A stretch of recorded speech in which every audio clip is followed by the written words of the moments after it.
Les Marocains jettent en moyenne 0,78 kg par jour par habitant, soit la production annuelle de déchets s'élève au Maroc à plus de 7 millions de tonnes par an.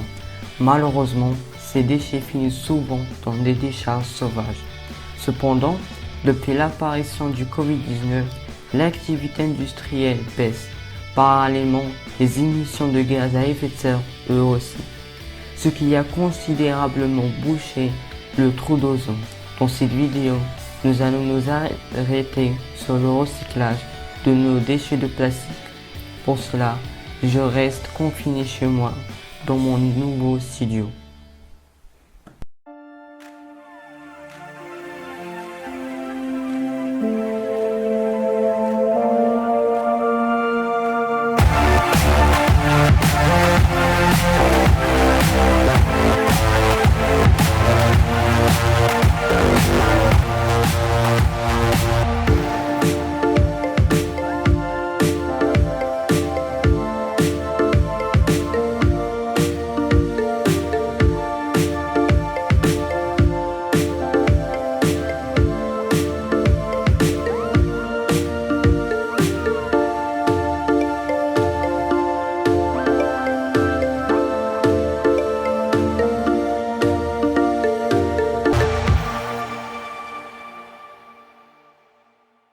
Avant de recycler nos déchets, précisément nos déchets de plastique, il faut les trier. Donc, mettre le plastique dans une poubelle spécialisée, le papier d'un côté, le verre de l'autre, et même chose pour nos déchets organiques.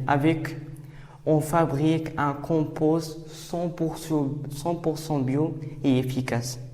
Après le triage vient le travail des éboueurs. Leur travail consiste à rapporter les déchets aux déchetteries. Nous allons nous intéresser à la filière du recyclage du plastique. Dès l'arrivée, le plastique opaque ou transparent, par exemple les bouteilles d'eau ou les bouteilles de lait, ou les bouteilles, etc. Ces plastiques sont essentiellement de type PET ou PEHD. Attention, les bidons ayant contenu des lubrifiants, des engrais, ils vont être apportés à des déchetteries spécialisées, car ces bidons, ces bouteilles peuvent contenir des produits chimiques donc toxiques. Après, ils sont rincés, puis broyés. À la fin, on obtient des paillettes qu'on va les réutiliser. On en fait de nouvelles bouteilles, de nouvelles chaises, de nouveaux bidons, etc. Imaginez, avec 25 bouteilles, on peut faire un pull polaire. Et les autres emballages, me direz-vous?